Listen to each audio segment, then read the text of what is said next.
நீங்கள் இப்போ எந்த மாதிரி ஒரு ப்ரொக்ராஸ்டினேஷன் லெவலில் இருக்கீங்க?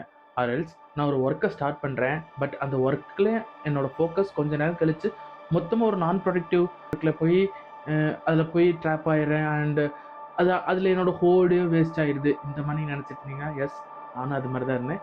பட் ட்ரிக்கை வச்சு நான் எப்படி என்னோட ஒரு நான் ப்ரொடக்டிவ் ஹவர்ஸை ஒரு ப்ரொடக்டிவாக மாற்றி என்னோட ஒர்க்கை டெய்லி பேஸில் எப்படி நான் கம்ப்ளீட் பண்ணேன். ஸோ இந்த வீடியோ இருக்கும் போது அண்ட் ஸோ நீங்களும் உங்கள் ஒர்க்கில் அந்த ஃபார்முலாவை பயன்படுத்தி உங்களோட ஒரு நான் ப்ரொடக்டிவ் ஹவரையும் ஒரு ப்ரொடக்டிவ் ஹவராக கொண்டு வரலாம். நீங்களும் ஒரு பேக் டு ஃபார்ம் வரலாம். ஸோ அதை பற்றி அந்த வீடியோ இருக்க போகுது. And hi I am Yuvanand and welcome to my channel. And நீங்களும் இந்த மாதிரி productivity, time management and mind set மாதிரி கண்டென்ட்டில் பார்ப்பீங்கன்னா ஸோ நம்ம சேனலையும் ஃபாலோ பண்ணி வச்சுக்கோங்க. ஸோ உங்களுக்கு ஃப்யூச்சரில் யூஸ்ஃபுல்லாக இருக்கும். ஓகே, நம்ம ஏன் ப்ரொக்ராஸ்டினேட்டர் ஆகிறோம்? ஆர்எல்ஸ் நம்மளால் ஒரு ஒர்க்கை ஸ்டார்ட் பண்ணி ஒரு வாரத்துலையோ 2 வாரத்துலையோ ஏன் நம்ம அந்த ஒர்க்கை டிஸ்கண்டினியூ பண்ணி நம்மளால் அந்த ஒர்க்கை பண்ண முடிய மாட்டேங்குது? சரி, நமக்கு அந்த தெரியும் நம்ம அந்த ஒர்க்கை பண்ணால் ஒரு நல்ல ரீச் கிடைக்கும். ஆர்எல்ஸ் நான் மைண்டில் நினச்சி வச்ச என்னோட ட்ரீம் ஜாபை நான் என்னால் அச்சீவ் பண்ண முடியும். எல்லாம் நமக்கு தெரிஞ்சும் நம்ம ஏன் ப்ரொக்ராஸ்டினேஷன் பண்ணுறோம்? இதுக்கு ஒரே ஒரு காரணம் நம்ம தான். நம்ம பிரெயினுக்கு சொல்கிற கமெண்ட் ஆர்எல்ஸ் கோல்னு வச்சுக்கலாமே. நம்மளோட பிரெயின் ஆக்சுவலாக எப்படி ஸ்ட்ரக்சர் ஆகிருக்குன்னா, ஒரு சர்வைவல் மோடுக்கு தான் நம்மளோட பிரெயினே ஸ்ட்ரக்சர் ஆகிருக்கு. அது ஒன்றும் இப்போ இருக்கிற நியூ எராக்கு ஒன்றும் அது வந்து எவல்யூஷன் ஆகலை. ஸோ நீங்கள் ஒரு பெரிய விஷயத்த போய் உங்கள் பிரெயினுக்கு சொல்லும் போது அது படக்குன்னு போய் ஐயோ இவ்வளோ பெரிய விஷயமா என்னால் அதெல்லாம் பண்ண முடியாது. அது பயந்துக்கும்.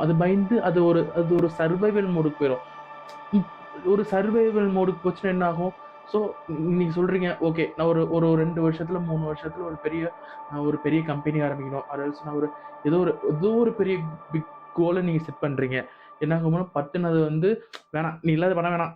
பட்டுன்னு நீ போய் ஒரு சின்னதா ஏதோ ஒரு ஒர்க்கை பண்ணு. இல்லை ஒரு அன்ப்ரொடக்டிவ் ஒர்க்கை ஸ்டார்ட் பண்ணு. நீங்க அதையும் மீறி நீங்க 1 வாரம் 2 வாரம் நீங்க பண்ணுவீங்கன்னா நேத்து வரைக்கும் சும்மா இருப்பீங்க. பட்டுன்னு எல்லா ஒர்க்கையும் போட்டு ஸ்டார்ட் பண்ணுவீங்க. அது உங்க பிரெயினுக்கு ஒரு பெரிய பாரம் தான். ஸோ அந்த நேரத்துல நம்ம பிரெயின் என்ன சிக்னல் பண்ணும்னா, ஓகே இந்த ஒர்க் வேணாம், இந்த ஒர்க் இது ரொம்ப சிம்பிளா இருக்கு அப்படின்னு சொல்லிட்டு மாத்தும். நம்மளும் அதோட பேச்ச கேட்டு பட்டுன்னு போயிருவோம். இங்க தான் தொடங்குது ப்ராப்ளம். ஃபார் எக்ஸாம்பிள், நம்ம ஒரு ஜிம்முக்கு போறோம்னு வச்சுக்கோங்களேன். ஒரு 1 வீக் 2 வீக் கார்டியோ மட்டும் சொல்லி தருவாங்க. அடுத்த ஒரு வர வீக்ஸ்லாம் ஓகே நமக்கு ஸ்ட்ரென்த் ட்ரெய்னிங் அந்த மாதிரி இன்க்ரீஸ் பண்ணுவாங்க. ஸோ அந்த நேரத்துல தான் வந்து அந்த ஜிம்மை ஸ்கிப் பண்றதும், நாளைக்கு போய்க்கலாம்னு சொல்லிட்டு அது எத்தனை நாளைக்கா மாறும்னு எனக்கும் தெரியல.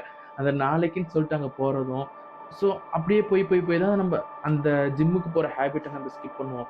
பார்த்துட்டு இருக்க எத்தனை பேரு ஒரு நியூ இயர் ரெசல்யூஷனா ஜிம்முக்கு போறேன்னு சொல்லிட்டு ஃபுல் ஃபீஸையும் கட்டிட்டு 1 வாரமோ 2 வாரமோ இல்ல 3 வாரமோ இல்ல ஒரு 1 மாசமோ கழிச்சு ஸ்கிப் பண்ண எத்தனை பேர் இருக்கீங்க? சொல்லுங்க பார்ப்போம். ஸ்கிப் பண்றதுக்கு என்ன காரணம்? சொன்ன மாதிரி தான் நம்மளோட பிரெயின் ஒன்றும் சர்வைவல் மோட்ல தான் இருக்கு. லைக் உயிர் பிழைக்கிறதுக்கு கூடிய செயல்கள் மட்டும்தான் செய்யணும். அப்போ மட்டும்தான் நம்ம ஒரு டிஃபென்ஸ் மோடுக்கு போகணும்னு இருக்கு.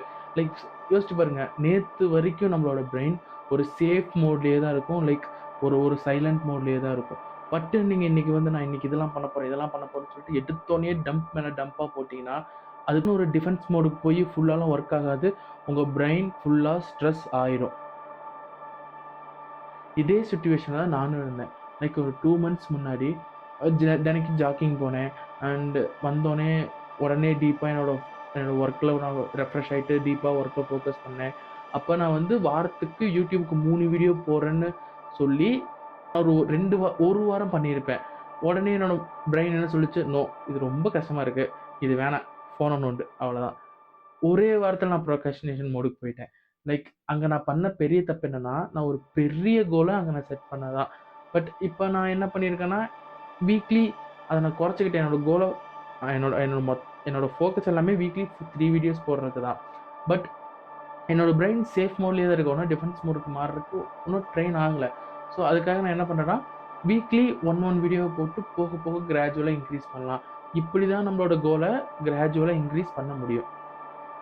நீங்க கேட்கலாம், ஓகேப்பா நான் கிராஜுவலா இன்க்ரீஸ் பண்ணிக்கிறேன். பட் எப்படி பண்றது? என்னால உட்காந்து பண்ண முடியலையே அப்படின்னு சொல்றீங்கன்னா, இங்க தான் நம்மளோட 2 மினிட்ஸ் ரூல் ஒர்க் ஆகுது. ஏன்னா அந்த 2 மினிட்ஸ் கோல் எப்படி ஒர்க் ஆகும்னா, லைக் ஒரு கிக் ஸ்டார்ட் கோல் மாரி ஒர்க் ஆகும். நம்ம வந்து ஒரு ஒர்க்க ஸ்டார்ட் பண்றோம். நமக்கு நமக்கு என்ன இங்க இஷ்யூ ஆகுது? ஒரு 2 வீக்ஸ் பண்ணுறேன், 3வது வாரம் விட்டுறேன் அதானே. ஸோ இந்த 2 ஸ்டார்ட் என்ன பண்ணணும்னா, நம்ம தினைக்கும் என்ன வேலை பண்ண உட்கார்றோமோ அதை ஒரு 2 நிமிஷத்துக்கு ஜஸ்ட் ஒரு 2 மினிட்ஸ்க்கு பண்ணால் போதும். மேக்ஸிமம் ஆஃப் டைமில் நம்ம அடுத்து நம்ம ஒரு 2 மணி நேரத்துக்கோ 3 மணி நேரத்துக்குமோ பண்ணக்கூடிய அந்த ஒர்க் ஃப்ளோ நமக்கு ஆட்டோமேட்டிக்காக கிடைச்சிரும். சில நேரத்தில் கிடைக்கிறதுக்கு வாய்ப்பு இல்லை தான். அந்த நேரத்தில் நான் என்ன பண்ணுவேன்னா, ஒரு மோட்டிவேஷ்னலான ஒரு வீடியோவோ சம்திங் ஏதோ ஒரு மோட்டிவேஷ்னலான சாங்கோ கேட்டுட்டு அப்புறம் ஒர்க் ஸ்டார்ட் பண்ணுவேன். நான் மெடிடேஷன் பண்ணலாம். அதர்ஸ் உங்களுக்கு என்ன மோட்டிவேட் ஆகுமோ அதை நீங்கள் பண்ணிவிட்டு அந்த ஒர்க்கை ஸ்டார்ட் பண்ணால் 99% அந்த ஒர்க் ஃப்ளோ உங்களுக்கு கிடைக்கும். பட் சம்டைம்ஸ் ரேரஸ்ட் டைம் நமக்கு அந்த ஒர்க் ஃப்ளோ கிடைக்காது. ஸோ ப்ராப்ளம் இல்லை. ஜஸ்ட் தேவையான இடத்துல பாஸ் கொடுத்து தான் ஆகணும் நம்ம பிரெயினுக்கு. ஆனால் இங்கே நமக்கு என்ன ஒரு கோல்னா, நம்ம அந்த பாஸ் கொடுக்கலாம், பட் ஸ்டாப் தான் பண்ணக்கூடாது. அதான் நம்மளோட மேஜர் கோலே. ஸோ தினைக்கும் உங்களோட பெரிய கோல் எதுவாக இருக்குன்னா, ஓகே இன்னைக்கு நான் ஒரு 2 நிமிஷத்துக்கு இதை நான் பண்ண போகிறேன், அவ்வளோதான். உட்காடுறீங்க, அந்த 2 நிமிஷம் அதில் நீங்கள் ஃபோக்கஸ்டாக ஒர்க் பண்ணும்போது லைக் உங்களுக்கு அடுத்தடுத்த ஒர்க் பண்ணுறதுக்கு உங்கள் மைண்டில் உங்களுக்கு ஒரு ஃப்ளோ ஸ்டேட் அதுவே உருவாக்கி கொடுத்துரும். இதுதான் அந்த 2 மினிட்ஸ் ரூல்.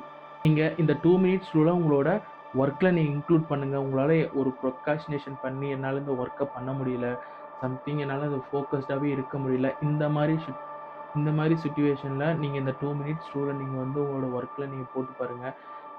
என்ன ஒரு ரிசல்ட் வருதுன்னு பாருங்கள். எனக்கு பெட்டராக வந்துச்சு. ஸோ இது உங்களுக்கு யூஸ்ஃபுல்லாக இருக்கும் அப்படின்னு சொல்லிட்டு தான் இந்த வீடியோ மேக் பண்ணேன். நான் சொல்ல வந்த வேண்டியதெல்லாம் சொல்லிட்டேன்.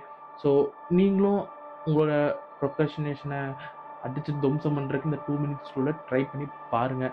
அரல்ஸ் இல்லை யுவானந்த், எனக்கு இந்த ரூலை விட எனக்கு ஒரு பெட்டரான ஒரு ஒர்க் ஃப்ளோ தெரியும், நான் பெட்டரான ஒரு ஃப்ரேம் ஒர்க் தெரியும்னா ப்ளீஸ் கமெண்ட்டில் சொல்லுங்கள். நானே தெரிஞ்சுக்கிறேன் அண்ட் பின் பண்ணி வைக்கிறேன், மற்றவங்களும் தெரிஞ்சுக்கிட்டோம். உங்களுக்கு இந்த கண்டென்ட் பிடிச்சிருந்துன்னா ஜஸ்ட் ப்ளீஸ் லைக் பண்ணிக்கங்க. அண்டு ஒரு சேனல்லேயே கொஞ்சம் நிறையா ஒரு 2-3 வீடியோ போட்டிருக்கேன் மைண்ட் செட்டை ரிலேட்டடாக.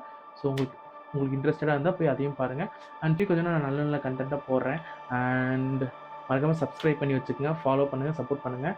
அண்ட் அடுத்த ஒரு வீடியோவில் பார்க்குற வரைக்கும் பாய்.